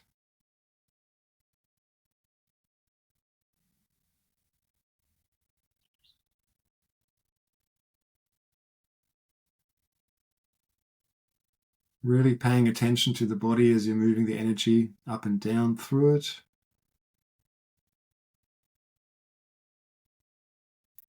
Noticing if there are any parts where you really feel energy, maybe others where there's nothing, or maybe it feels blocked.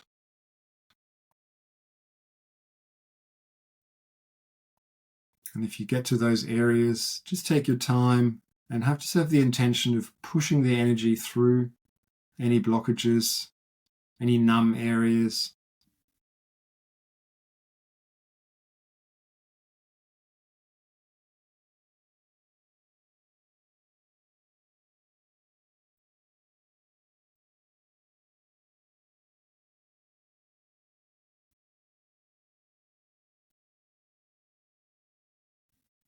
See if you can accelerate even more.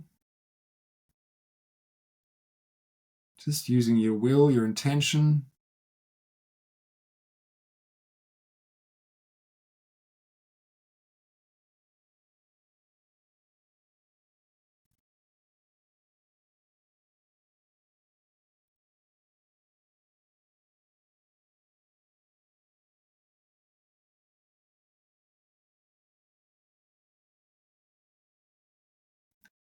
And the goal is to reach what we call the vibrational state, where our entire energetic body vibrates as one. So at this stage, speed up this movement as much as possible. Try and involve as much energy as you can, and see if you can reach this vibrational state.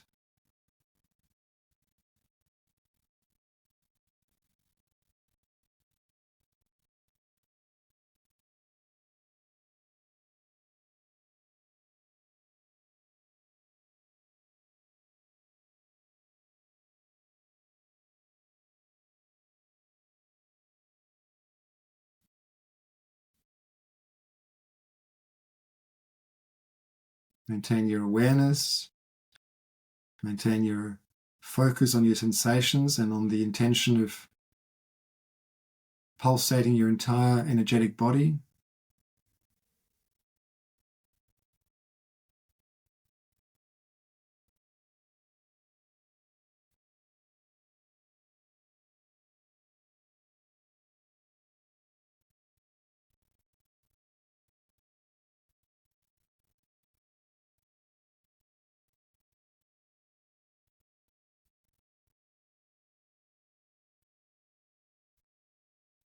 And now gradually reduce the intensity and the focus on that, on that kind of movement. And another thing we can do with our energy body is we can expand it. We can send energy out into the environment. So now focus your intention for energy to flow in all directions from you. You're at the center of the sphere of energy, with energy flowing front, back, sides, top, bottom, simply because of your will, your intention.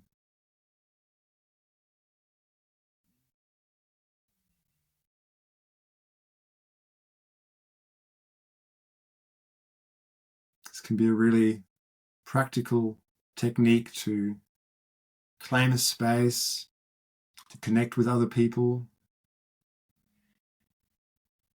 to expand our presence. And as you're extending, exteriorizing your energy, remember that the quality of your energies is determined by the quality of your thoughts and your emotions. So as you're exteriorizing energy, connect with the highest, the most loving thoughts and emotions available to you right now.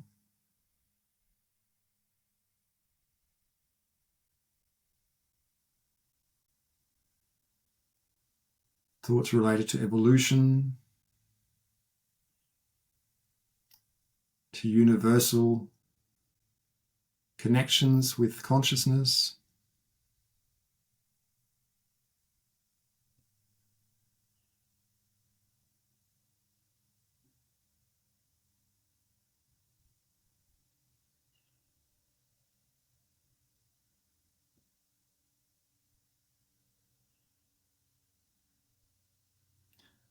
And again, feel, be aware, notice sensations.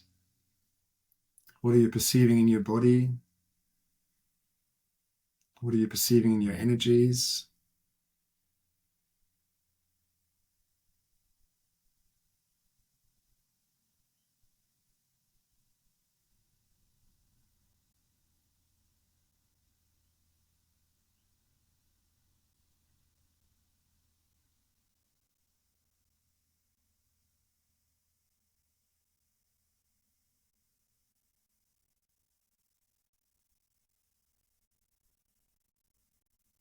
And gradually reduce your focus on that intention.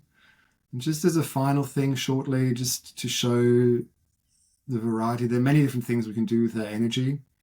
But just as a final thing, we will focus your awareness on the area of your frontal chakra, or your third eye chakra,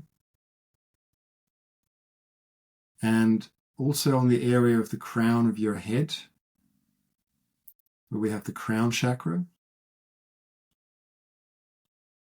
And we will now have the intention for energy to flow from our third eye chakra out and to be reabsorbed. So it flows out in an arc and is reabsorbed by the crown chakra at the top of our head.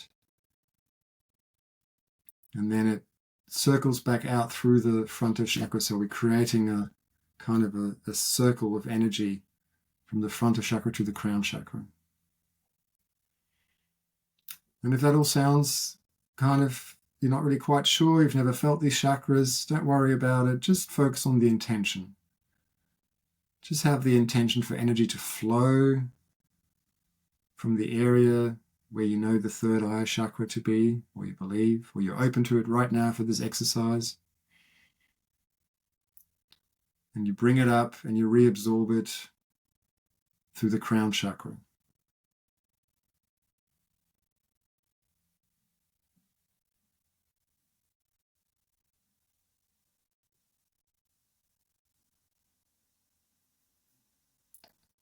Maintaining your awareness in those areas. Continuously registering your sensations.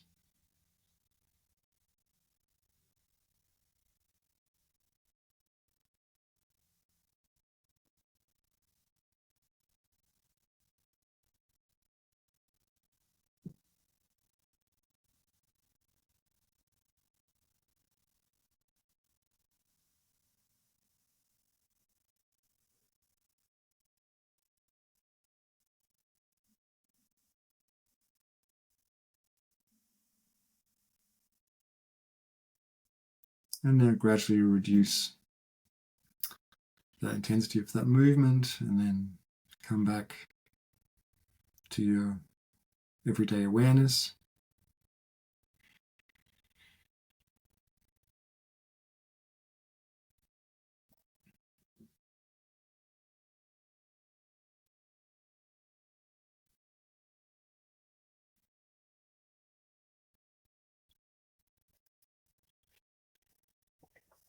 How did that go for you, Robert? Could you relate to those exercises? Yeah, I feel way better. Really. Uh, Honestly, thank you so much for sharing that beautiful experience. And these are Uh, things that, like, this is really a self-care kind of mhm. practice, that we encourage people to just build into your life, to do yourself at various times throughout the day, different aspects, especially the vibrational state, especially the beginning part. Yeah, it's a pretty simple experience, but could be very effective, right? Yeah, it is. I mean, exercise. And the question pop up to my mind during that experience. Uh, what is the deepest, the most amazing, astonishing experience or state you ever reached being a human in your whole life? That question flown to me during that experience to ask you that question.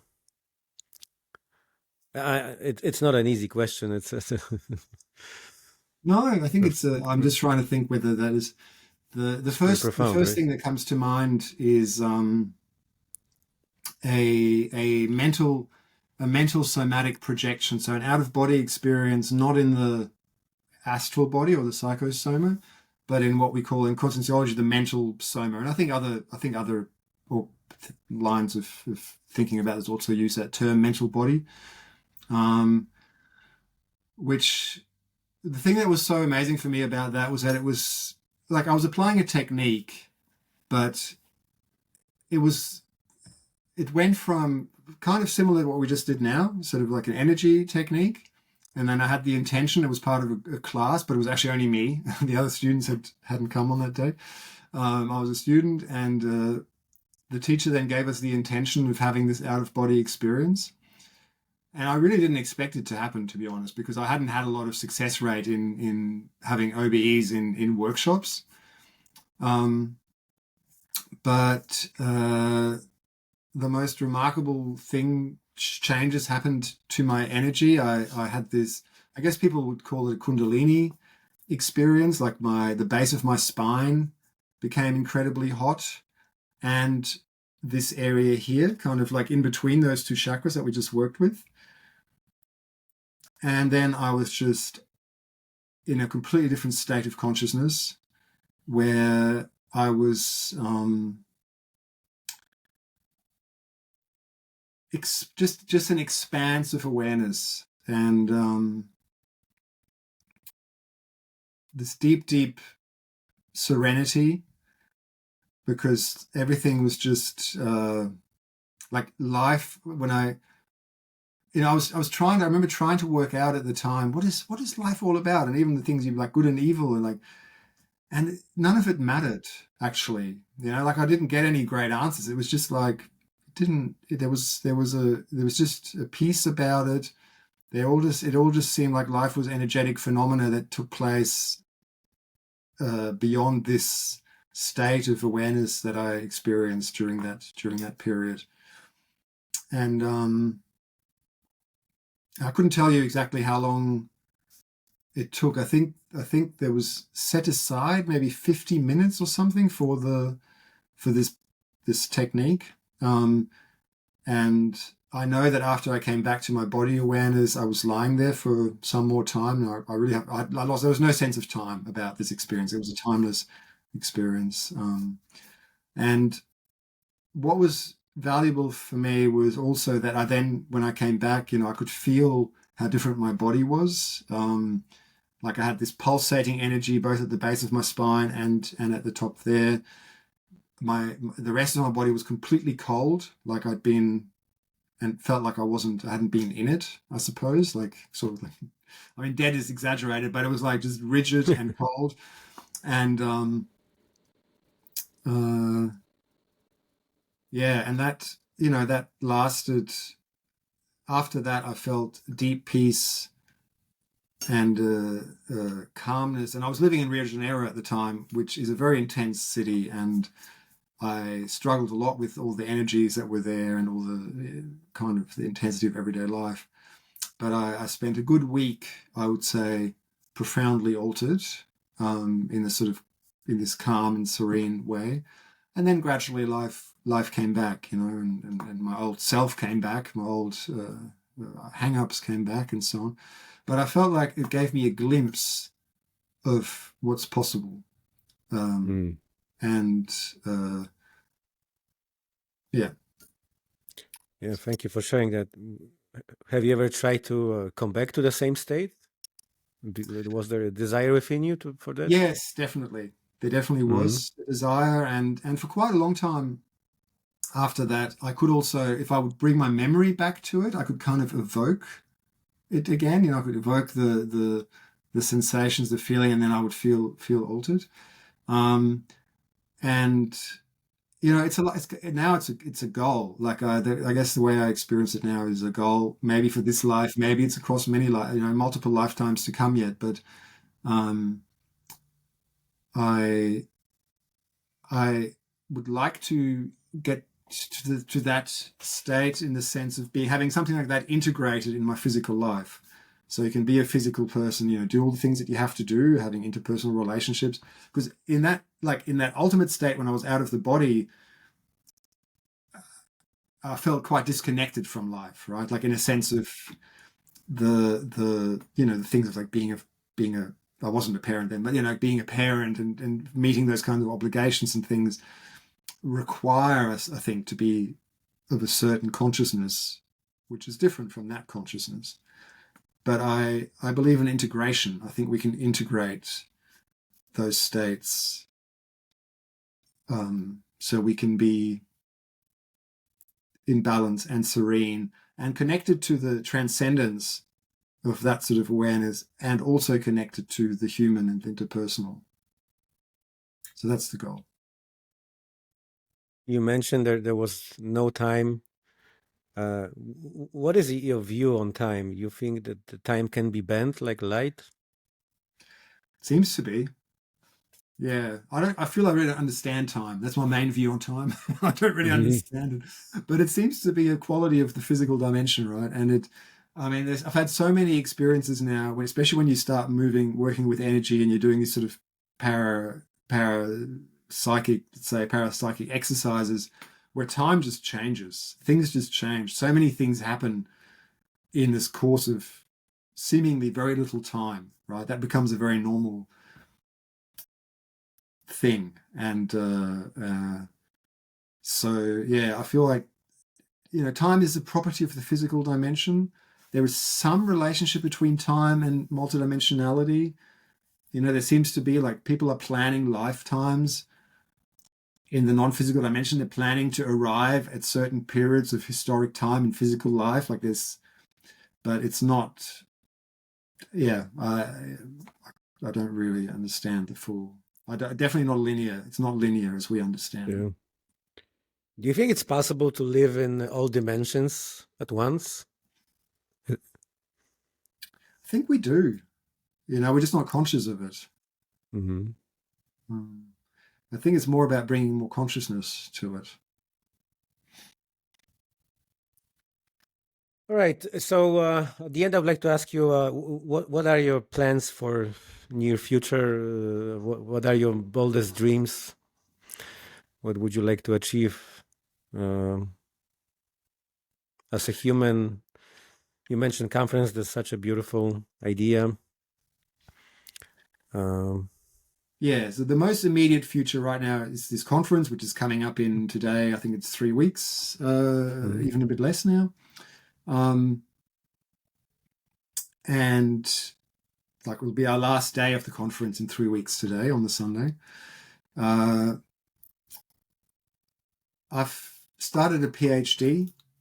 I'm very excited about that. That's what I'm going to Germany for next year. I'm looking at mythology and in particular creation stories of the land, right? Stories about how landforms were created, and drawing on my work with Aboriginal communities and the stories that I know from Australia and the many stories that are documented here, right, in a lot of detail, to see if we can get any new understandings about what Central European creation stories might have meant, or how they might have related to the landscape, or what information they might include. So, that's something I'm really enjoying, diving into those aspects of life. And because my perspective is multidimensional, I guess also connecting with those old stories and with those places that I'm wanting to visit, the old sacred sites. I also want to explore them from that perspective, right? The energetic dimensions and the non-physical consciousnesses that might still be connected to those places. So yeah, that's something that's right now that's exciting me in my life, and I'm looking forward to that, spending time over there next year. Yeah, sounds awesome. Thank you so much, Kim. It was a really pleasure talking to you, and I wish you the conference work out really well. We will post all the links in the descriptions. And is there something else you would like to add at the beginning, or Well, at the end of our conversation? I'd like to thank you, Robert, for reaching out and creating this space. I really appreciate the opportunity, and it's really lovely to connect with you and your project. And I guess I would like to, like, I don't have, I think a lot of people that do these things, they have like things that they, courses they sell and stuff like that, and products. And like for me, as I said, and for the other people here, we don't, like, we're having this conference, and if anybody, I don't know if this will come out before the conference, but if it does, anybody in Australia or keen to jump on a plane, right, come and join us. That would be great. You're of course more than welcome if it speaks to you.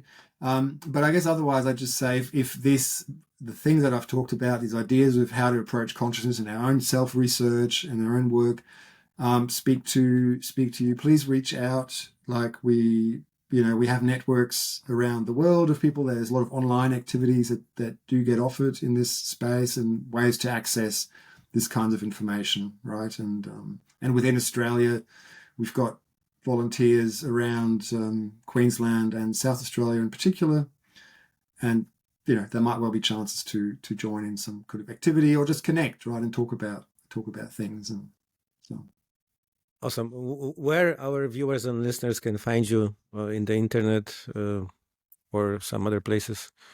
Well, I have my own personal website is around this kind of stuff. It's called multidimensionalevolution.com. I've got a blog there. I've got podcasts as well. I haven't been very active on that, but there's I don't know, 50 odd episodes on consciousness related topics. And yeah, that's probably the easiest way. Or if you Google my name, you'll find me as well. Always email. Always happy to talk to people about these kinds of things. We'll post all the links in the description to your website, your email, and social media if you use them. And thank you so much once again, our guest today. We're celebrating today Kim McCall, really amazing human being. Thank you so much, Kim. It was a pleasure and honor talking to you. Thank you. Thank you, Robert.